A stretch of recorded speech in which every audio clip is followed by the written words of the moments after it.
Assalamualaikum warahmatullahi wabarakatuh. Berjumpa lagi dengan saya, Tunut Suswanto, dalam pembahasan pesawat sederhana. Baiklah, sebelum kita mulai belajar, ada baiknya bagi kalian yang belum pernah subscribe, kalian subscribe terlebih dahulu, bunyikan loncengnya, dan tekan tombol like.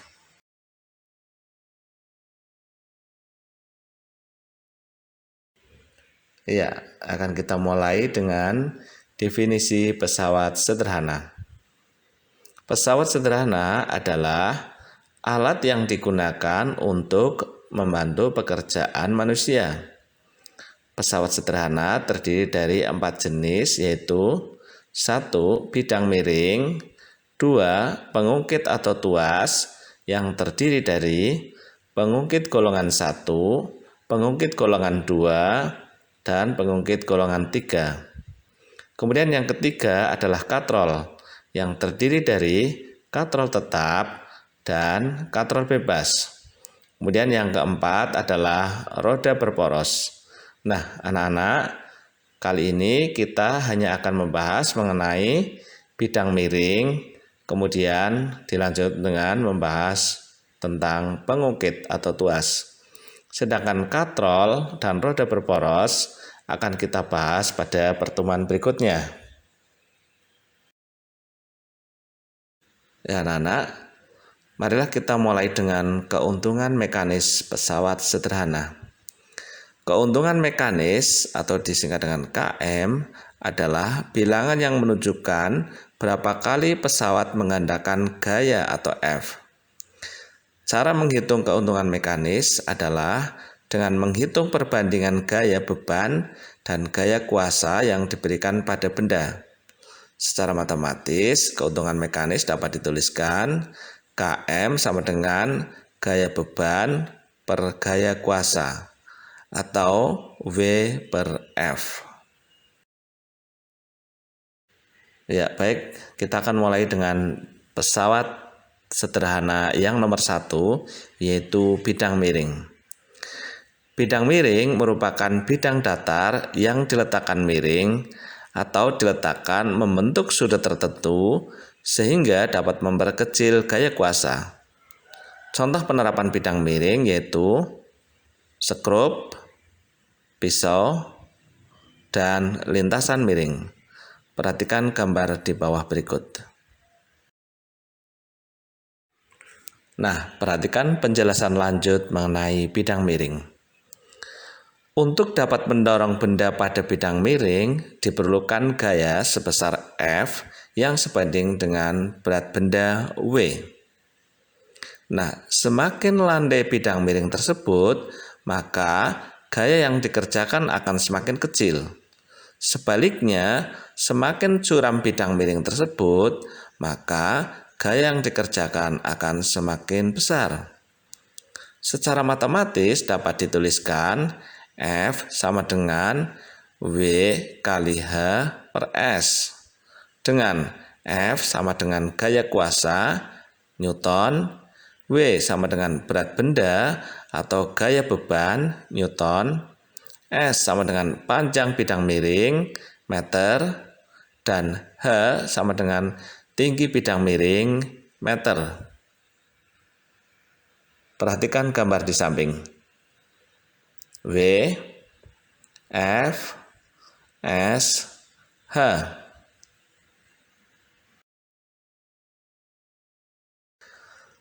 Tadi kita sudah membahas mengenai keuntungan mekanis. Nah, sekarang kita lanjut lagi mengenai keuntungan mekanis bidang miring. Kita tinjau ulang mengenai keuntungan mekanis. Keuntungan mekanis atau KM adalah bilangan yang menunjukkan berapa kali pesawat sederhana menggandakan gaya F. Cara menghitung keuntungan mekanis pada bidang miring adalah menghitung perbandingan gaya beban dan gaya kuasa yang diberikan pada benda. Secara matematis dapat dituliskan KM sama dengan gaya beban per gaya kuasa sama dengan W per F sama dengan S per H.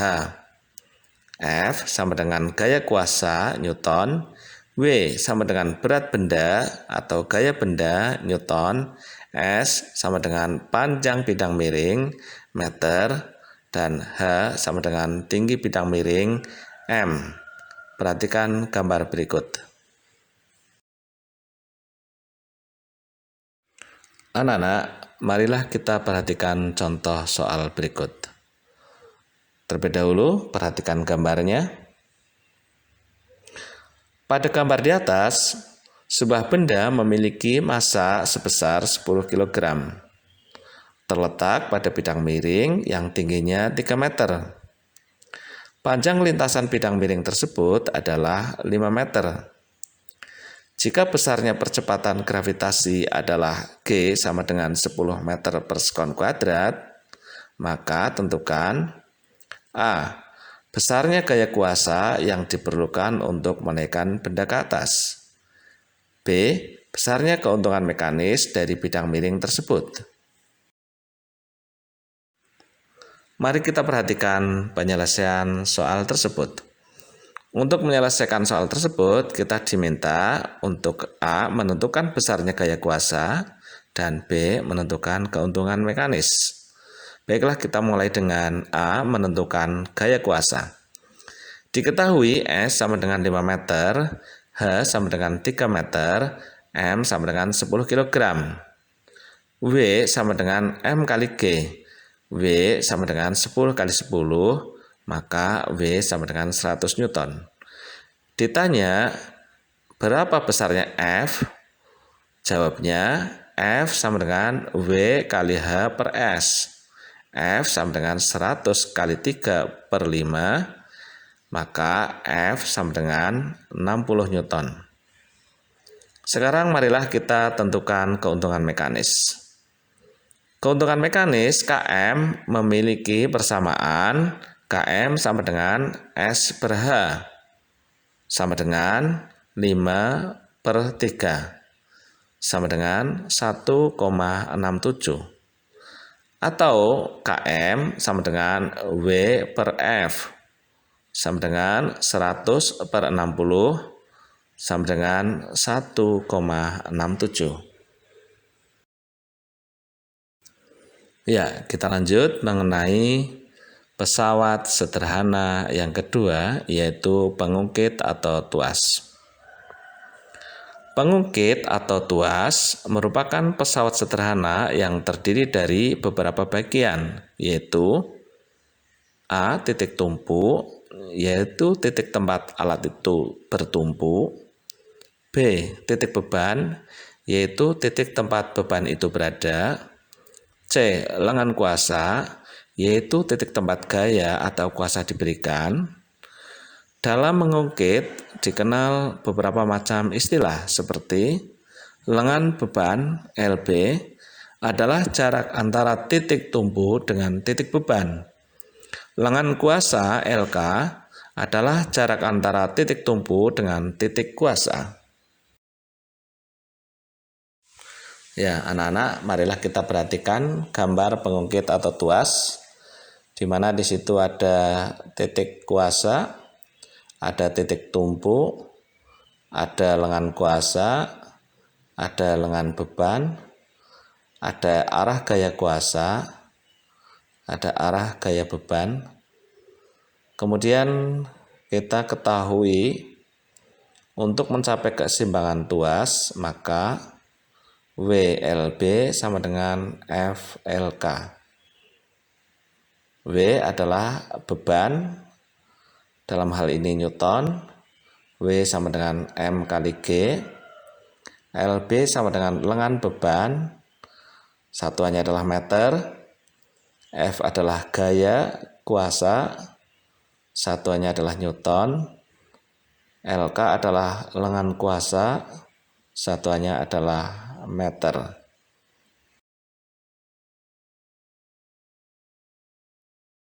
Baik, marilah kita lihat mengenai keuntungan mekanis pada bidang miring. Sebagaimana kita ketahui bahwa keuntungan mekanis adalah bilangan yang menunjukkan berapa kali pesawat menggandakan sebuah gaya. Cara menghitung keuntungan mekanis pada bidang miring atau tuas adalah dengan menghitung perbandingan gaya beban dan gaya kuasa yang diberikan pada benda. Secara matematis dapat dituliskan Km sama dengan gaya beban per gaya kuasa. Km sama dengan W per F, Km sama dengan LK per LB. Ada baiknya kita akan mengenal jenis-jenis pengungkit. Pengungkit golongan 1 yaitu titik tumpu berada di antara titik beban dan titik kuasa. Perhatikan gambarnya. Titik tumpu, titik kuasa, titik beban. Contoh pengungkit dalam kehidupan sehari-hari dalam hal ini adalah gunting, tang, dan neraca. Kemudian marilah kita ketahui tentang pengungkit golongan 2. Pengungkit golongan 2 yaitu jika titik beban berada di antara titik tumpu dan titik kuasa.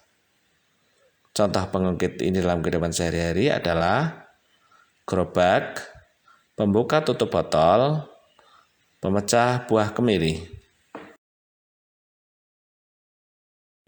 Ya, jenis pengungkit berikutnya adalah pengungkit golongan 3, yaitu pengungkit yang titik kuasa berada di antara titik beban dan titik tumpu. Perhatikan gambarnya, titik beban, titik kuasa, titik tumpu.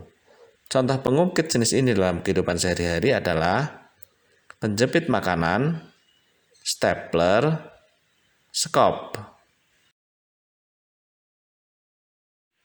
Baiklah anak-anak, untuk lebih jelasnya, marilah kita perhatikan contoh soal berikut. Perhatikan gambar berikut. Sebuah balok kayu digunakan untuk mengangkat beban dengan massa 60 kg. Jika panjang lengan kuasa adalah 80 cm dan keuntungan mekanis dari tuas bernilai 2, maka tentukan A. Panjang lengan beban, B. Besarnya gaya kuasa yang diperlukan untuk mengangkat beban tersebut jika besarnya gravitasi adalah 10 meter per sekon kuadrat. Ya, marilah kita perhatikan penyelesaian soal tersebut di atas. Kita akan menentukan panjang lengan beban, kemudian akan menentukan gaya kuasa. Baiklah, kita akan mulai dengan menentukan panjang lengan beban. Diketahui Km sama dengan 2, LK sama dengan 80 cm. Yang ditanyakan, berapa panjang LB? Jawabnya, Km sama dengan LK per LB. 2 sama dengan 80 per LB. LB sama dengan 80 per 2. Hasilnya LB sama dengan 40 cm. Ya, marilah kita menentukan gaya kuasa. Diketahui LK sama dengan 80 cm, LB sama dengan 40 cm, M sama dengan 60 kg, W sama dengan M kali G, W sama dengan 60 kali 10, W sama dengan 600 Newton. Yang ditanyakan adalah berapa besarnya gaya kuasa F? Jawabnya adalah W kali LB sama dengan F kali LK. F sama dengan W kali LB per LK. F sama dengan 600 kali 40 per 80. Maka besarnya F sama dengan 300 Newton. Demikianlah pembahasan kita kali ini mengenai pesawat sederhana bagian 1. Selamat belajar, salam sehat selalu. Semangat. Wassalamualaikum warahmatullahi wabarakatuh.